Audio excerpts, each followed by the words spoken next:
They thought my grandpa was just a quiet old man, but they had no idea he once trained some of the deadliest black ops units in the country.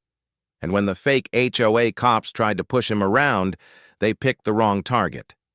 It all started in our neighborhood, where Patricia Moore, the ruthless HOA president, had been running things like a dictator. She issued bogus fines, harassed residents, and even invented rules just to squeeze money out of people. Most neighbors were scared of her, but my grandpa wasn't. He played it cool, always calm, rarely raising his voice, which made Patricia assume he was weak. But she couldn't have been more wrong. One day, she sent two men claiming to be HOA security officers to our doorstep. They wore fake uniforms, badges that didn't look quite right, and tried to intimidate my grandpa with talk of overdue fines and threats of property liens. They underestimated him badly. My grandpa politely asked them for identification, something legally required if they were enforcing anything. The men got irritated, dodging the question, and that was when my grandpa's eyes narrowed just slightly. A sign I knew from childhood meant he'd spotted weakness. He calmly pointed out that the HOA had no authority to hire or operate a private police force. The men didn't expect that. He let them leave without escalation, but he already had security cameras hidden all around the property, recording everything.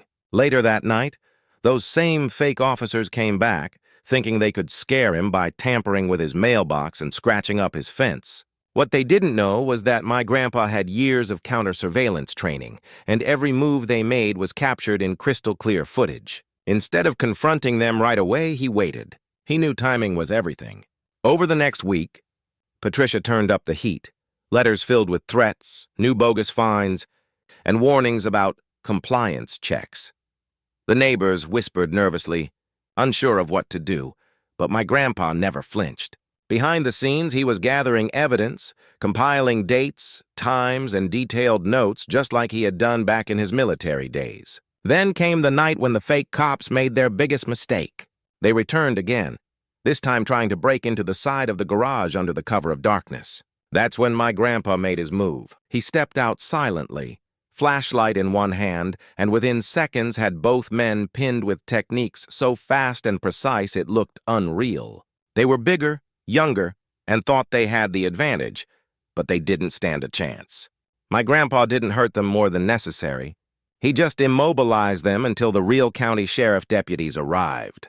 And when the sheriff's cars pulled up, red and blue lights flashing, Patricia herself showed up on scene, demanding the release of her officers.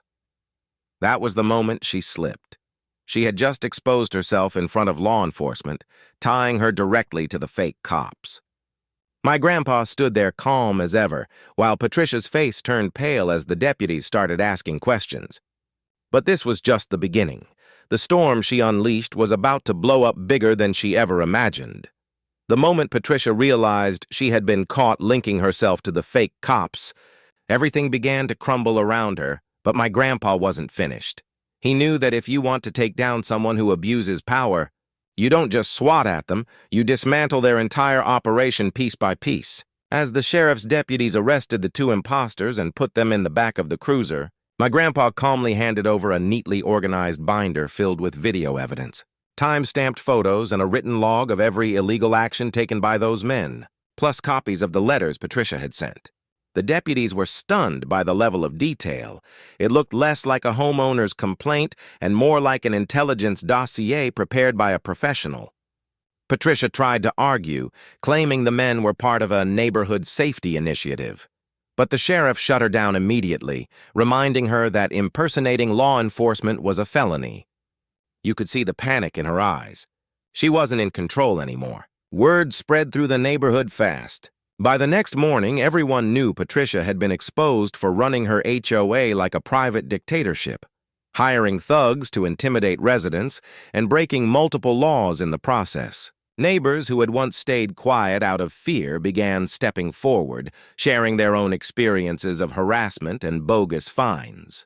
With my grandpa leading the charge, a class-action lawsuit was filed against Patricia and the HOA board. In the weeks that followed, investigators uncovered even more dirt, misappropriated funds, forged documents, and backroom deals with shady contractors.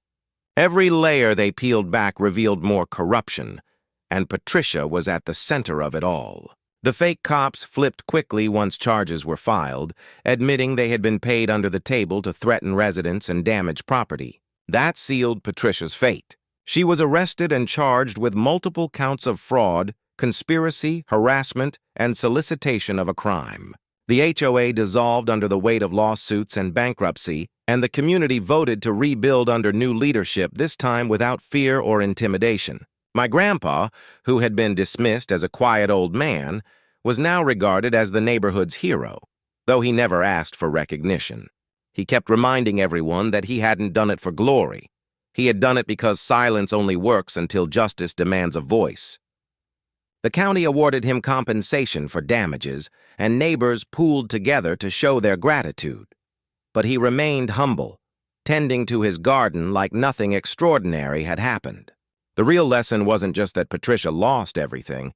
It was that her downfall came at the hands of the one man she thought she could bully. A man who had spent a lifetime teaching soldiers how to survive the most dangerous missions on Earth. In the end, as reporters covered the story and the HOA scandal made headlines, my grandpa gave a rare statement, his voice calm, steady, and carrying the weight of experience. "Power doesn't scare me.